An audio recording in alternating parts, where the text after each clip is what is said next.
Hello and welcome to Chapter 3, Interpersonal Communication and the Self. Previously, we've discussed what communication is, what are some of the misconceptions regarding communication, as well as how to communicate competently. Now we're going to be taking interpersonal communication and how it affects how we see ourselves, as well as how we feel about ourselves, as well as how well we think we will achieve in certain situations, all of which is affected through our communication. So let's dive right in. Communication and the self is determined in two key ways. First, self-concept, second, self-esteem.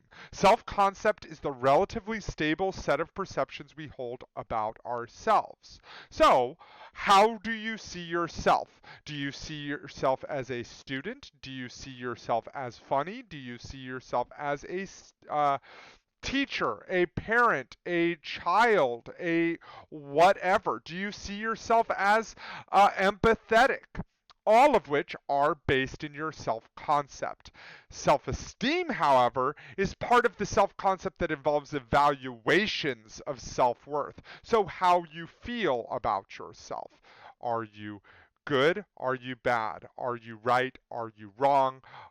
Those sorts of things. So, high and low self esteem will end up affecting your communication, which can end up creating cycles. For example, if I feel like I am bad or I am not worth talking to, then when I engage with someone, I may approach that situation very negatively, and then that can confirm my concept of myself and therefore my self esteem along with it. So, self concept develops in one of two ways, through reflected appraisals as well as social comparisons. Reflected appraisals are mirroring of others' judgments. So, how you see other people judging you. Significant others' evaluations have especially significant evaluations of ourselves. So, for example, are there people who are not very significant in our lives? If, for example, random person on the street says you are an awful person and you are going to he double hockey sticks, then of course that's not really going to have a big impact on me because they aren't really a significant person in my life. That being said, if there is someone, maybe a parent, who says that, then that may have a very significant evaluation on myself. So I then reflect how people how those significant people have appraised me. Some of those significant people can be family members, parents, boyfriends or girlfriends, very significant friends, that when they say, you know, you're a bit loud, maybe you should be a little bit quieter, that then they may you may reflect that, you may see that as a good appraisal and something that you should then act on. Whereas there are there are also people who we are significant to, so we have to be careful of how we communicate our appraisals. Then we have social comparison, and this is evaluating ourselves in comparison to others. How good are you? How bad are you? That can be affected by your whether you see yourself as similar or superior or inferior to a certain group. This is self-esteem. Let's say that I am comparing myself to other people of my age range, people who I am the same age as. If I am comparing myself to, let's say, social relationships, how far I am in my romantic relationships, or even how well I'm doing monetarily. If I see myself as superior to other people my age, then I may feel good about myself. Whereas if I feel less than, I'm not making as much money as other people in my age, then I may feel bad. But obviously, this is affected by our reference group, the group that we're using for evaluation. So, if I am using just age range, that may not be ideal because people go in different professions, and as a result, people make different amounts of money. So maybe it might be a more ideal, a more accurate reference group to look at other teachers of my age as a better reference to how much money I should be making.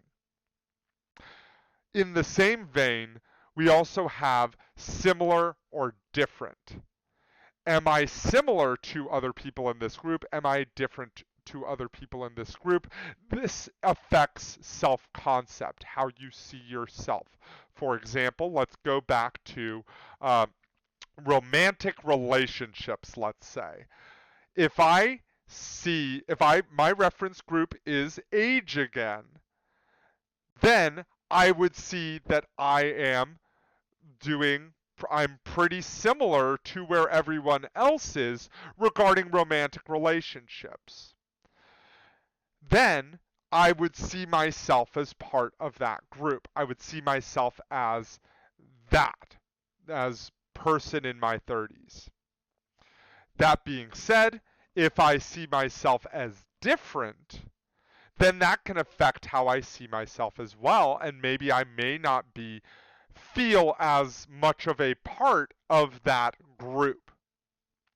For example, if I am uh, 50 and I am not married, then I may not feel like I am a part of that group. But as you can now see, self-concept is one of those things that is a bit challenging because if we focus on reflected appraisals, we have to be able to trust the person who we are receiving those appraisals from.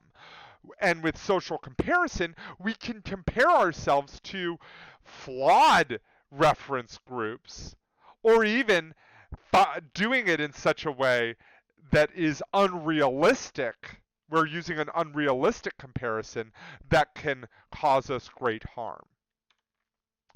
The self-concept is also further defined by George Herbert Mead, suggesting that we use an I, which is an I based upon our own perspectives of ourselves. So how we see ourselves in honest moments of self-reflection.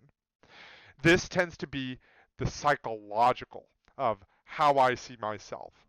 But it is also based off of a me, which is an image of ourselves based upon the responses we receive and interpret from others. So, how we see ourselves through the lens of others.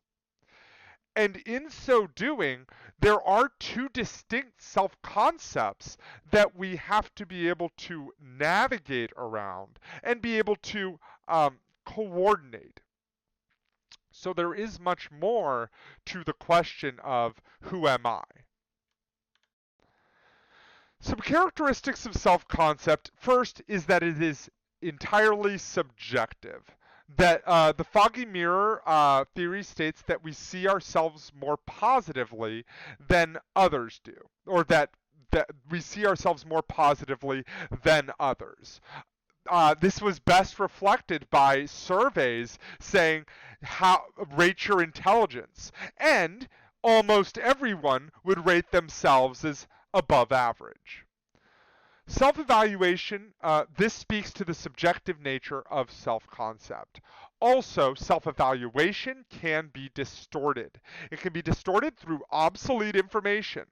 If you feel like you are very bad at math, but the last math class you took was um, or maybe how you're basing that perspective would be on a third grade math class, but you've been doing pretty good since then of course that would be obsolete information, even though it might hold a um, a cognitively significant part of your self-concept. We also have distorted feedback. This could be feedback that is uh, either distorted, that you may have perceived it wrongly, or maybe even that someone is lying or somehow being deceitful to make you feel bad. This is, again, where bullying comes in, and something that we'll definitely discuss later. But in general, that feedback can be distorted, and we can have perceptions on that feedback when that may not be reflective of who we are. Also, perfectionism, that we may have an incredibly high expectation of ourselves, and then when we don't meet those expectations, then we feel bad about it. But also social expectations. What are the social expectations regarding romantic relationships for those who are in their teens, in their 20s, in their 30s, in their 40s? Social expectation, again, is subjective. Were they different 40, 50 years ago? Are they different now? How do these social expectations get formed? All of that is affecting us. Some other characteristics of self-concept is that a healthy self-concept is flexible, meaning that you can see yourself in multiple ways, and we should strive for that. To be able to change and have a flexible self-concept, because when that self-concept resists change, then we are less likely to respond to feedback. But the self-concept also resists change, that we engage in cognitive conservatism. Let's say that someone doesn't laugh at a joke, then if I think that I am funny, then I will find reasons for that not to reflect myself. Another example of this is our self-concept is very much reflected by our ideology, our conservative ideology, our liberal ideology. Whatever that ideology is, it is very much inherent to our self-concept. Now, what happens when someone questions that or challenges those ideologies? How do we react? That is because of our cognitive conservatism. Because if they are right, then we have to change our self-concept. We have to change how we see ourselves as well as our ideology. So we have to be able to manage these two. And we should strive to be more flexible simply because it is a lot easier to resist this change through cognitive conservatism. So, there are 4 big requirements for changing our self-concept. First, we have to trust an appraisal by someone we see as competent to offer it. A good example of this is, how do you see yourself at your job? Do you see yourself as very good at your job or very bad at your job? Depending on your self-concept and self-esteem there, that will show, more self-concept. Self-esteem would reflect my self-worth as a result of my work at my job. But if I see myself as good at my job or bad at my job, both may be affected, may affect how I receive feedback from my job. James, you're doing very good, but I'm really bad at my job, so you don't really know. Whereas, James, you need to improve in this section. Well, I'm really good at my job, so you don't know what you're talking about. And vice versa. So, but if you respect the feedback from someone, if they are a significant other to you and someone whose opinion you respect, then that can absolutely more likely change your self-concept. Also, appraisals must be perceived as highly personal and not just generic, rote feedback. That, in general, it should be targeted towards you.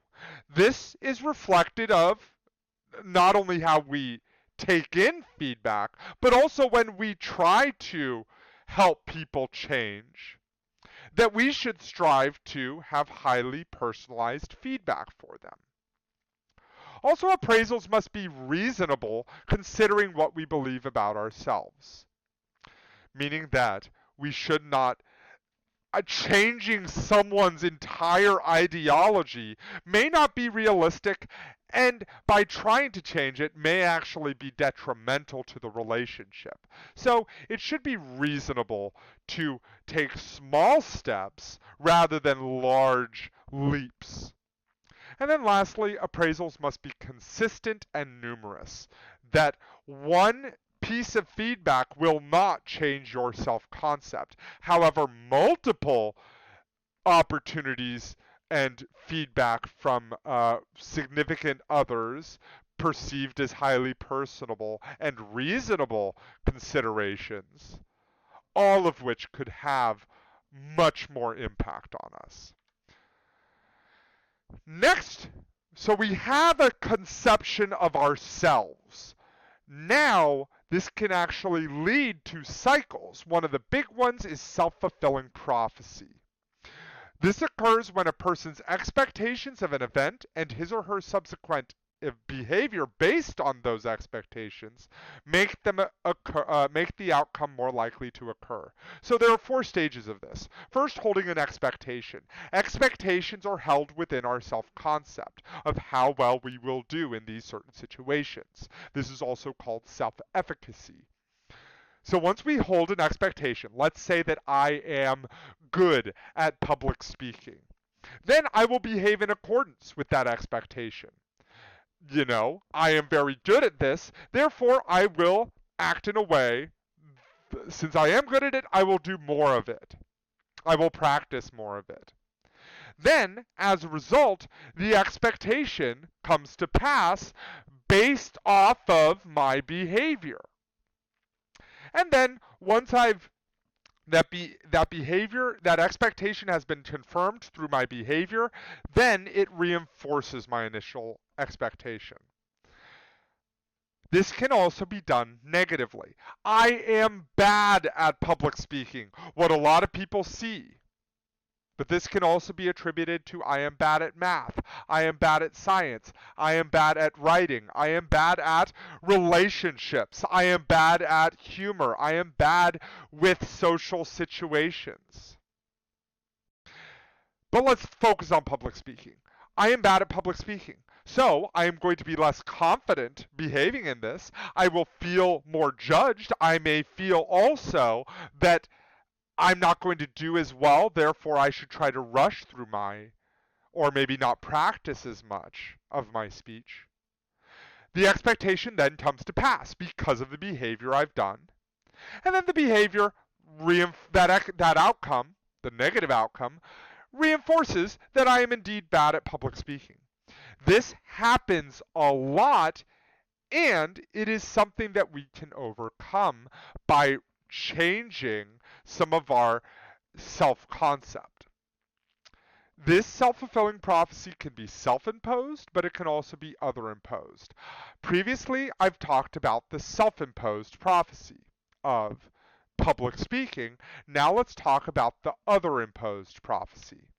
The other imposed prophecy is also called the Pygmalion effect. This is where our own beliefs will influence our actions towards others. Then that will impact other people's beliefs about themselves. The other people's beliefs about themselves will then cause actions towards others, which will then reinforce our beliefs about them. Let's say that I am a basketball coach, they are a basketball player. I think that Steve is not a very good basketball player, And as a result, that influences my actions towards them. I may give them less playing time. When they make a mistake, I may not work with them as much. And as a result, that will impact their behaviors about their beliefs about themselves. They don't think that they're good because they are not worth the time to be properly coached. And when they make mistakes, that I snap at them, say, do it better, and not actually guide them through the process. Then their beliefs cause their actions towards the coach. They will try less hard. They will not try as hard. They will maybe not be late to practices. And then those actions reinforce my beliefs. So that is an other imposed prophecy. This can also be positive, though. I see Jimmy as I see him as a good basketball player. I see a lot of myself in Jimmy. So that influences my actions towards them. When they make a mistake, I show them how to improve. I give them more playing time. I nurture their skills. My actions then impact them. They see themselves as good because they are deserving of that time. That then causes their actions towards us, their beliefs about themselves as them being a good basketball player, cause actions towards us. They try harder. They work harder. They practice more. They are more positive in their interactions with us. They show up to practice on time, if not early. That then reinforces my beliefs about them, which then continue this cycle. So we have to be careful about our beliefs about others as well, because that can create an other imposed prophecy. What are some of our beliefs towards our siblings, towards our children, towards our parents, towards our friends? Depending on whether or not those beliefs are positive or negative, could potentially impact others into an other imposed prophecy. So I've just talked about how you see yourself. Now I'm going to be talking about how to present ourselves in the next video.